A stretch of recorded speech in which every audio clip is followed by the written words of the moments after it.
Welcome back to Bitcoin Season 2. The following conversations were recorded live at Inscribing Nashville behind the stage at the Blockspace studio. We were super happy to partner with Inscribing Atlantis on this conference series and feature extended, unscripted, off the cuff conversations with some of the headlining guests of that conference. Make sure to subscribe to the new Bitcoin Season 2 YouTube channel. Bitcoin Season 2 is the handle, and check out other Blockspace media content, in particular the Gwart Show and the Mining Pod.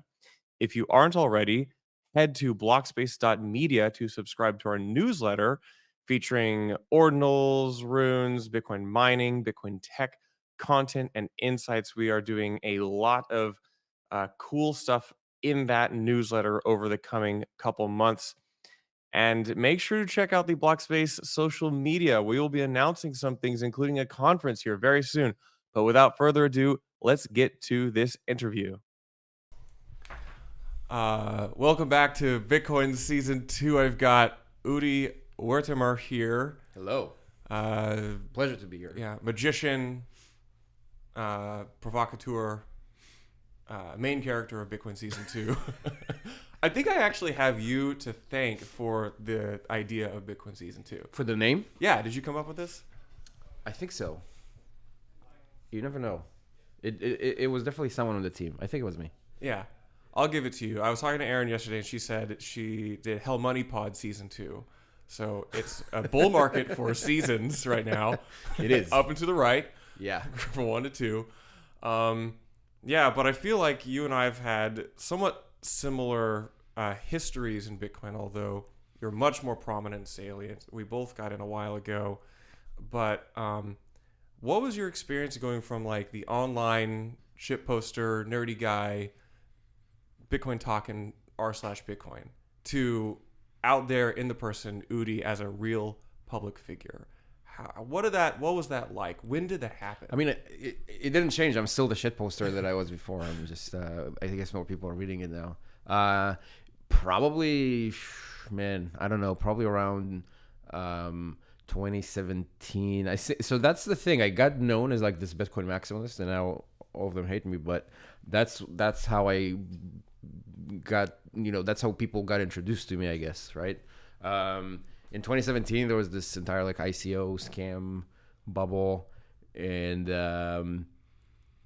I would just be, I would be reading those white papers because I was considering investing in those things, and I was like, man, this is incredibly ridiculous, and I would just angrily tweet about my findings. So for a short while, I was known as he's the researcher researching ICO. I'm just Udi the shit poster, guys.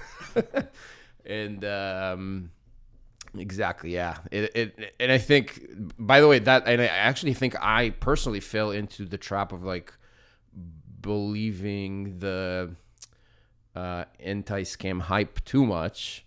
It was in 2017. It was actually easy. Like literally every project you would point at it ended up being a scam. So it was very easy to hunt scams. But I think that kind of caused me to miss out on a bunch of like interesting developments that happen in crypto. It's still, only 1% of what's happening in crypto, maybe, if I'm being like generous, is valuable. But it's a big kind of realization to say it's not zero. It's not zero. Yeah.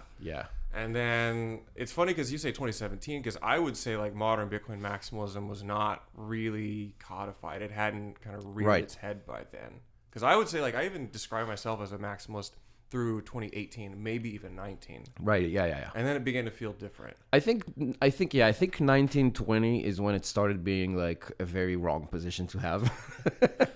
And in 17, I think 16, 17. Look, I was gonna say that I think it's the beginning of Bitcoin maximalism, but of course, there have been Bitcoin maximalists on the Bitcoin Talk forums since forever. Classical maximalism. Yeah.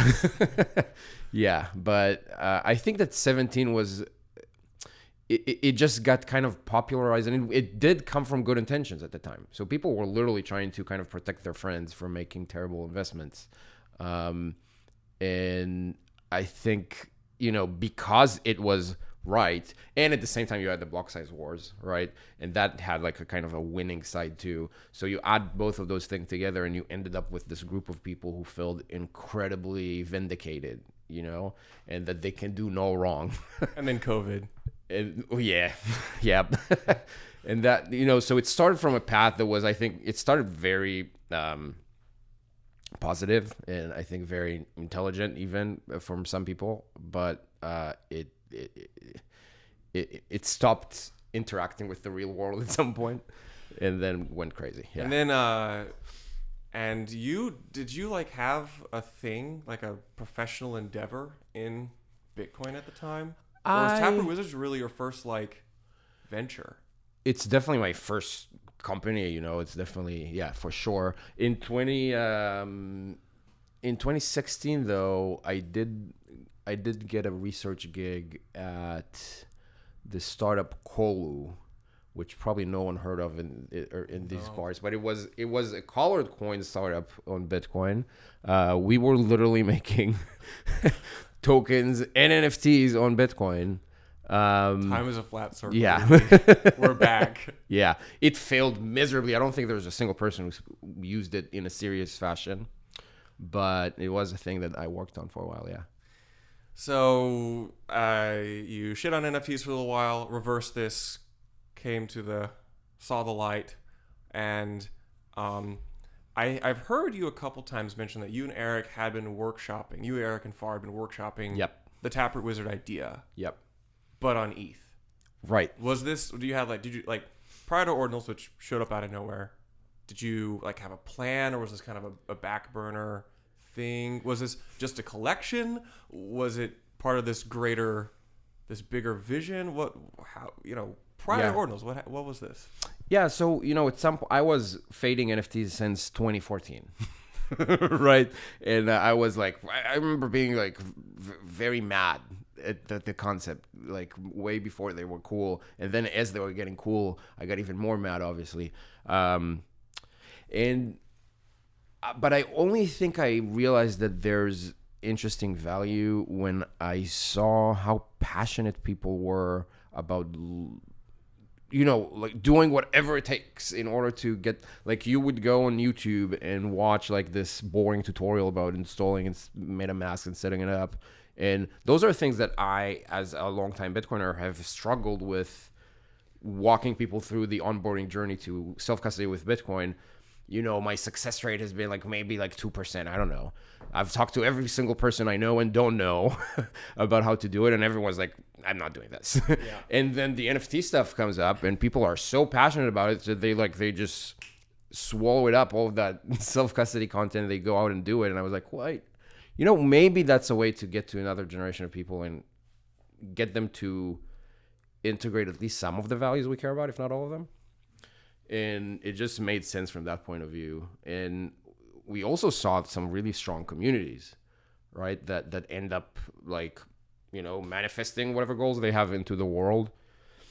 And we were thinking like, hey, maybe, you know, it's kind of uncool what happened to the Bitcoin brand in our view, and maybe we can make it cool again for this group of people. Obviously, for most people, they're not going to care about JPEGs, but some group of people will, and that's a big kind of new venue for getting new people into it or care about it, or even people who already care about Bitcoin but are not proud of it. You know, I think it's so different now, but back then, like, there were people who were, they had they're crypto people. They had a bunch of Bitcoin in their portfolio, but they would never talk about it. So it was almost like people were ashamed of it because it's not a cool investment. And I think that completely changed, right, in the last year.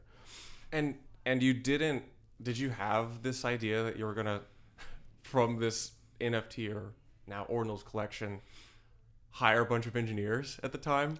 Was that actually ever part of the roadmap, or did you see this opportunity and decide to expand? I think, look, we didn't have a clear roadmap, right? We didn't know exactly what was going to happen, but we did genuinely believe that there's a cultural roadblock to doing anything meaningful with Bitcoin. And we genuinely believe that after that roadblock is removed, there would be a lot of other options. What exactly we would do, no, we didn't know. But like, I thought it was pretty clear that like that changes everything in that sense. And what we wanted to focus on is, not crazily different than what we're focusing on today, which is we wanted to get Bitcoin as an asset. So you talked about we wanted to do it on ETH because there was no other. We didn't want to do it on Ethereum, but there was no other option that we were aware of. And so we were like, okay, we'll do it on Ethereum, but we will make it so popular that we will get OpenSea to, they'll implement WBTC payments, and maybe we'll get some of them to let you pay with Lightning, and a bunch of that kind of stuff. That was kind of the goal. And I think, it's kind of adjacent to what we're ending up doing. Yeah. And so now you're hiring, I would say, all the smart people. It's wild. We're very fortunate. You've managed to snipe. You've managed to snipe like all the people I think who should be hired. It's crazy. I don't know if like people are as aware. Well, a lot of people see the JPEGs and maybe hop in the Discord community, or maybe see the occasional OpCat like Twitter thread or video. But what I see, because I get to peek behind the curtain a bit. What I see is that you're sniping like the best engineers in the ecosystem right now. Yeah. Like this is an open-ended question. What's going on? What are you guys gonna, why? I mean, why are you hiring all the engineers? This is a much bigger goal than just selling JPEGs. Yeah. Yeah. The JPEGs are never the goal. They never have been the goal. They are a tool to kind of update the culture, but also to create an army that has goals and wants to support them. We're talking about OpCat. We're obviously going to talk about it a bunch. Yeah. And it is something that surely, like I can say I want it, and Eric can say he wants it, and like we can do that. But I don't think it has any, anywhere close to the impact it had if it doesn't have, thousands of people are like, no, we want OpCat and we know everything about it. We know what we're talking about. This isn't like, So that is really important. That is why we even do JPEGs. It's not even, we sell them because that's the way to do it, but that's not the goal at all. Now, for the hiring, we really do believe in OpCat. We really do think it's going to happen, and we really do want to be like the biggest cat builders on Bitcoin. We have a lot of competition now, by the way. It's like, which is good. That's indicative that you're directionally right. I think so. Which gets into, let's just get to it. Like, I feel like having been in the space for a long time, being able to read the tea leaves and now be weirdly on the inside of this new culture brewing, it seems pretty obvious to me that we're going to get cat. I think so. Now you have somewhat serious, somewhat joking, like we're going to get in 2024, but it's wild to me. Like 6 months ago, this was just an inkling of an idea. Yeah. And now it's like, wow, there's the miners are now being asked if they're going to support OpCat. I don't know what they think, but like you have big people, venture companies, research companies building with it. Yeah. What is the case for OpCat sooner rather than later? Give me Udi's case for like OpCat in 2024. How does this happen? Yeah. Yeah. So we, the reason I'm being kind of what people consider to be aggressive with the timeline is because we've been surprised about how fast things have been moving, right? Like when we started, we had a plan, but we thought it would take longer. We thought that where we are now, we would be in, 12 months from today, maybe. And it's just been moving really fast. And I think the reason for it is because it is so positive for so many different groups of people. So, okay, obviously the Taproot Wizards want an OpCat. That has been made very clear. There's a community of quantum cats that they want us to, okay, that's very obvious. But it turns out it's not just us at all. So there's massive L2 companies from Ethereum like Starkware that are literally shifting the entire strategy of the entire project to move their roll up to Bitcoin using OpCat. There's, if you talk to Lightning teams, a bunch of them will tell you about how this improves Lightning and they want it and they need it. The channel factory argument. Yeah. you talk to privacy advocates and they're like, hey, we can make new constructs with that. You would talk to a bunch of protocol developers are now, they maybe wouldn't have said that 6 months ago, but today they're like, yeah, actually this doesn't look scary anymore. And it looks like it can help us build some cool experiments. Like, yeah, let's do it. So there's just these very different groups that almost never agree on anything. But they all seem to be in agreement that this is positive for them. And that's when magic happens, right? Like the incentives are aligned, people want this. And yeah, sure, there's definitely some more challenges in the way, but it has moved so fast that, yeah, I think it's we've been asked so many times about this, like what's next? What's the roadmap? How do we get from here to activation? And I'm sorry, I don't know. You're just a dog chasing cats. Yeah, I mean, the strategy is we just keep pushing. We keep pushing at every junction, and I think that if we keep doing that, it happens. That's all it is. Like there's, and that's what we have done from the beginning, and I think it's gonna work. Yeah, one of the things I remember when it was just like the ordinals people talking about OpCat, and I think you and I were on a Twitter Spaces, and someone said, "What's the process for a soft fork?" And they threw it to me, and I remember you being on there. I was like, I don't think there is a process. Yeah. And someone started to say, well, the miners do this, and I'm like, I don't think soft forks look the same. Yeah. And I remember you coming in and somehow eloquently in classic Udi fashion saying a much better version of that. But like whatever soft fork lies ahead is going to look very different. I think that's true. Yeah, it's very unlikely it'll be like the previous ones, and we tend to forget, I guess, because there's so much time that goes between the soft forks.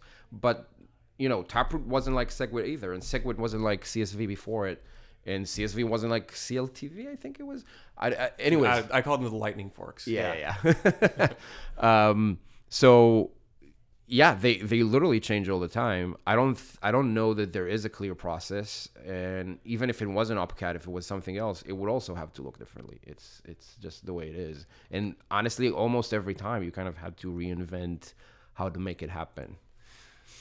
Let's maybe try to help me think through the ways it might look different this time. Mm-hmm. I had a tweet which I do think is very true, which is already way more people understand what OpCat is and how it fits into a soft fork, what it does for Bitcoin, than Taproot did. I think so, yeah. I remember being put on the spot as like your token Bitcoin guy to say what Taproot is, and like I had to freaking just read from a page. It was like, I don't know what this is. Yeah. But Cat's very different. That is something which is very, very different, is that I feel that the average Bitcoiner and the public discussion on it is way more robust. Robust. What are other ways that it might, like, what are some personalities to this coming soft fork that might look different?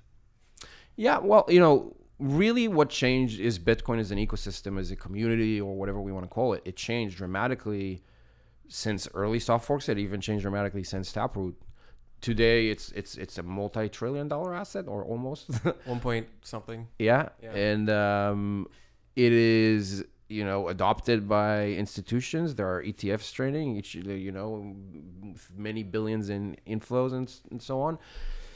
It's a completely different asset class. It's a completely different, and so in the past, the way that upgrades used to work was there was this mailing list of developers and this forum of developers, and they would talk about it. And that made sense back then because most of the adopters of Bitcoin were developers, or at least technical people.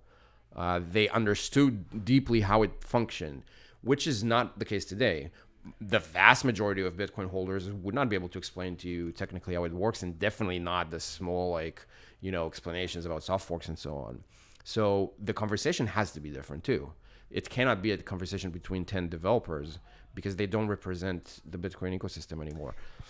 That's something, because we did a Helmani pod yesterday. Casey was talking about how in some way he kind of wishes that like Peter Willa or Andrew Polster would come down and say, this is how it's going to be, but that's not how it's happening. Yeah. It's almost incumbent upon us, incumbent upon the Wizards even, to say, Polstra, please give your blessing. Right. As opposed to them show us the way, the village elder. Right, way. right. But by the way, to be fair, Polstra has been incredibly bullish on Opcat probably before us. And he has been more and more public about it recently, to the point that I think the last thing he said about it was that he thinks it should be activated imminently, like in a week, you know. It was on the Bitcoin Review podcast too. Yeah. Crazy. Yeah. So he is very much in favor, but also it doesn't feel, you know, I didn't talk to him about this or about anything, but I it doesn't seem to me that he's very interested in literally championing it, like being like, hey, okay, I wrote the code, here it is, here's my roadmap and timeline. I don't think he wants to do that, but I would love it if he did, of course. Champions tend, as we've seen, champions tend to be also the sacrificial lamb Right. of sorts.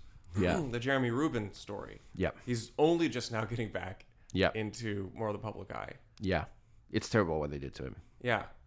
Truly. I think in many ways that is kind of the role that we're trying to assume to ourselves, to be the ones that are taking all of the heat, because we're kind of, our DNA can take it. Well, it's a bit of the jester angle. I mean, Yeah. you're serious. You're the jester who has an army of the best Bitcoin engineers I know. Yeah. But you're like, yeah, you could be, you've been the people's punching bag for a little while. Definitely, yeah. And you're like, I'm used to this. Yeah, I'm like, it's more than I can take it. I can leverage it, you know? So I'm like, okay, sure. We'll do that, you know? And in a lot of ways, like, I do feel like it has given an opening for other, you know, leading companies in the space to say, yeah, you know, we actually love Upcat because we're going to take the shit and they're not, you know? And so it has, I think it worked pretty well in that sense. And I'm happy to continue to do that. It's kind of funny that it needs to be done in the first place, but you know, whatever. But yeah. The kind of, you know, the Polstras and the Willas and so on. Yeah, it would have been so great if they would just come over. But also, I think, you know, they really, and it seems like they get it too. I think they just don't represent the community anymore. It's to no fault of their own. It's because they succeeded and the community grew to epic proportions and has so many other different interest groups now that it just doesn't make sense that a developer would represent that. But it's really, I cannot stress this enough. This isn't criticism. It means that they did an incredible job, which, you know, I'm sure you feel the same sometimes. I'm thinking back to like how things were 10 years ago or whatever. I was very bullish on Bitcoin, but I could not imagine this. You know, I couldn't imagine Trump coming to a Bitcoin conference. It's not, the guy you know, from the Home Alone 2 movie. Yeah.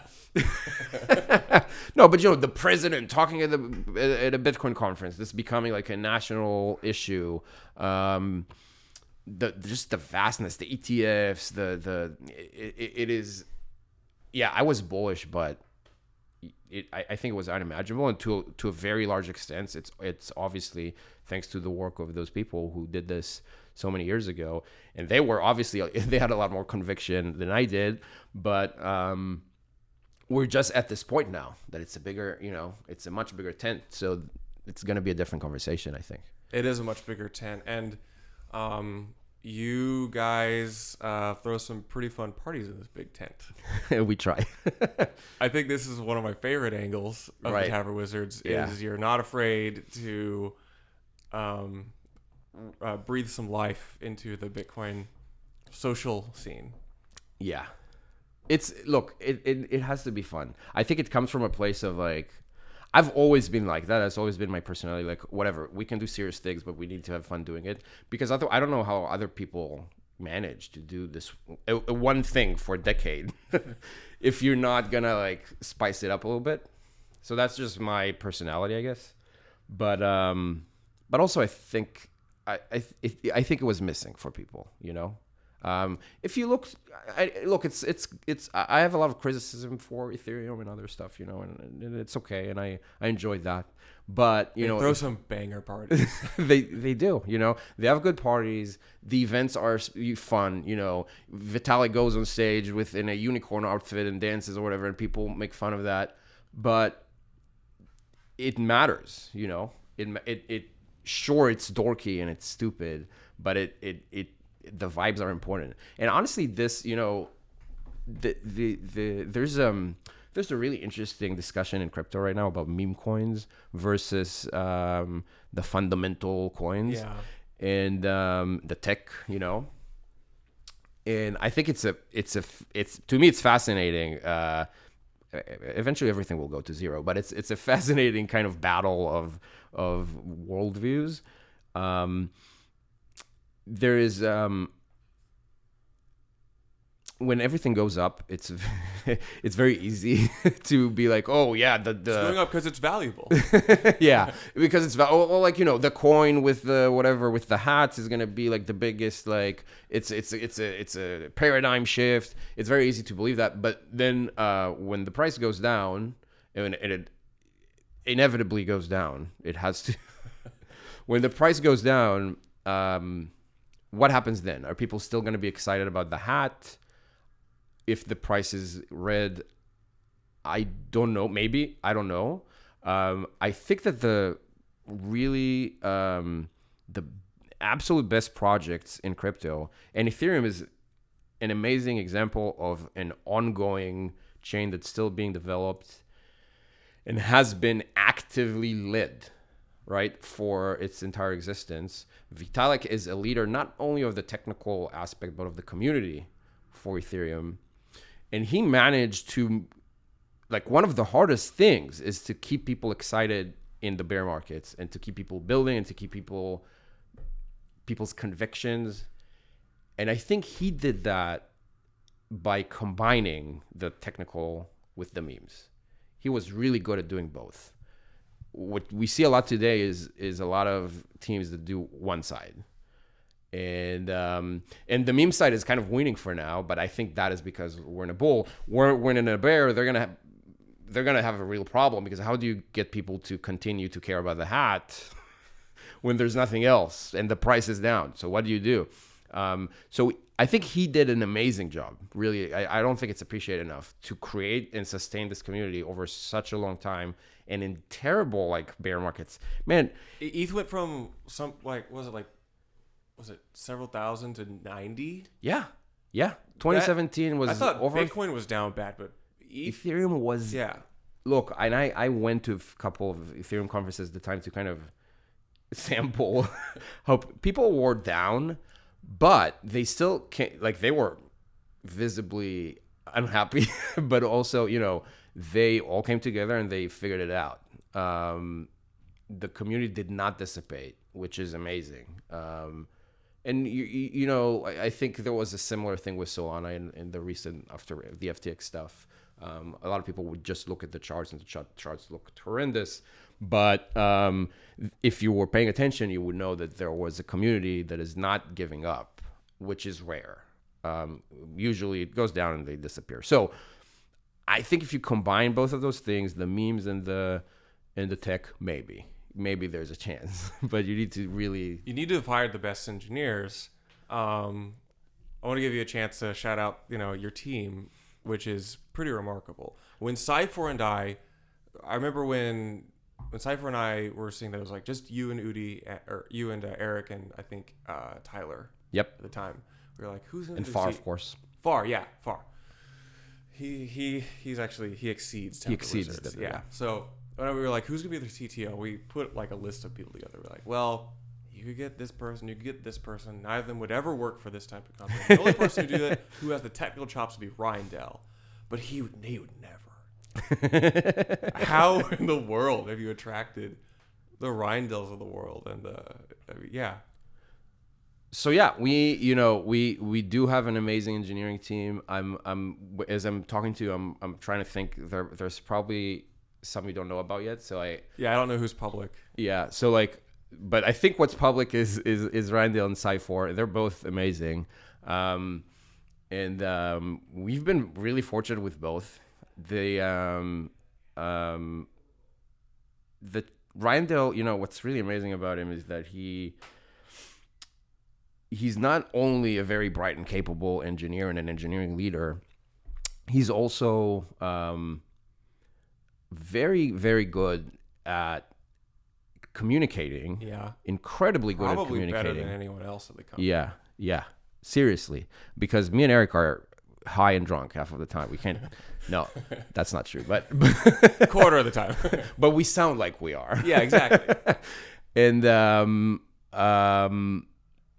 I think Rheinil is extremely good at that, and that is, very important for what we're doing. Externally, as I'm sure you guys can see, but internally, it's incredibly valuable too. So that has been absolutely amazing. He's been obviously very early to ordinals. Cypher has been very early to ordinals. Like their experiences, we come up with those crazy, stupid ideas. We're like, can we do this? And they have like a complete plan for how to Yeah. So yeah. True artificers. Do you have job titles in the company? So far we've allowed people to come up with those, artificers and sorcerers and so on. We might, as we grow, we might have to get more formal about that. But yeah, I don't even know what my title is. Who knows? But I used to when people asked me, I used to say I'm Taproot Wizard #1. But then on the badges, it's like it says Taproot Wizard #1 from Taproot Wizards. It's a bit. A lot confusing. Of repeating wizardry. And you're gonna run out of D&D names eventually. Yeah. So, is off camera. My DM is actually our PA today. So, yeah. I'll probably wrap this up, but we're here in Nashville. Vibes are very high. I don't know if you just got in and you're just coming in and seeing the giant LED wall for the first time. Yeah. But massive. Does this Nashville feel different? Does this Bitcoin Miami or this Bitcoin conference feel different? Or has there been an inflection point, or is this just a natural iterative evolution? No, I did not see any of this coming. It's like there's those three big pushes now. There's the political thing that is incredible. Honestly, look, the work David Bailey has done and his team in making all of this happen. He's amazing. He's truly a magician.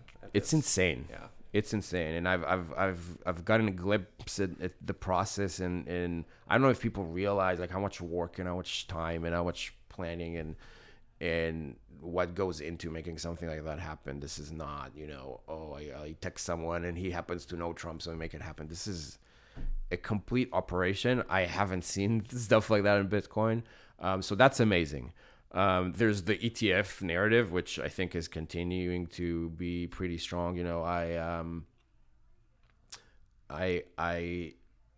the ETF happened, my big prediction was that it's going to really change the public facing stuff. So, the podcast, the conferences, all of that is going to really change because the onboarding ramps are going to change dramatically. So what worked before is probably not going to work again. So that kind of changes a ton. And then the third thing is obviously ordinals and runes in season 2, which just it did not exist 18 months ago.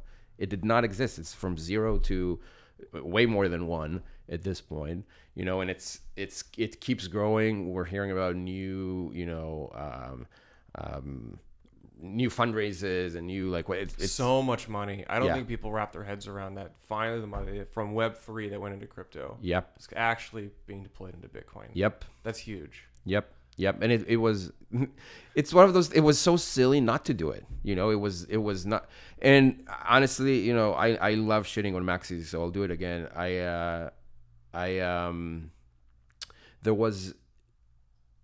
was this literal it was taboo for a founder to want to make money. to want to make money, to have a profitable company. It was taboo, but it was particularly taboo to go to one of the crypto funds and raise the Bitcoin only funds. There are very few of them, and they're very small, by the way. But whatever, they made it practically illegal for you to, if you raise for someone else, they're gonna actually hang you.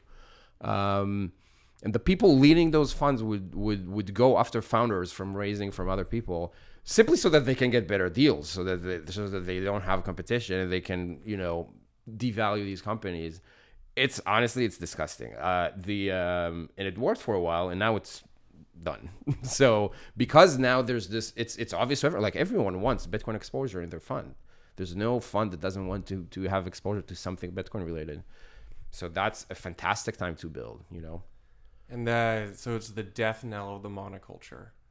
It's yeah, and we're seeing that. Look, it's. It's. I don't need to name names. It's gonna play out very quickly. It is playing out. I want every part of the whole Bitcoin season 2 is a bit of inviting some of the people who played some of these major roles in codifying maximalism culture to invite them to come back and say, soften your views.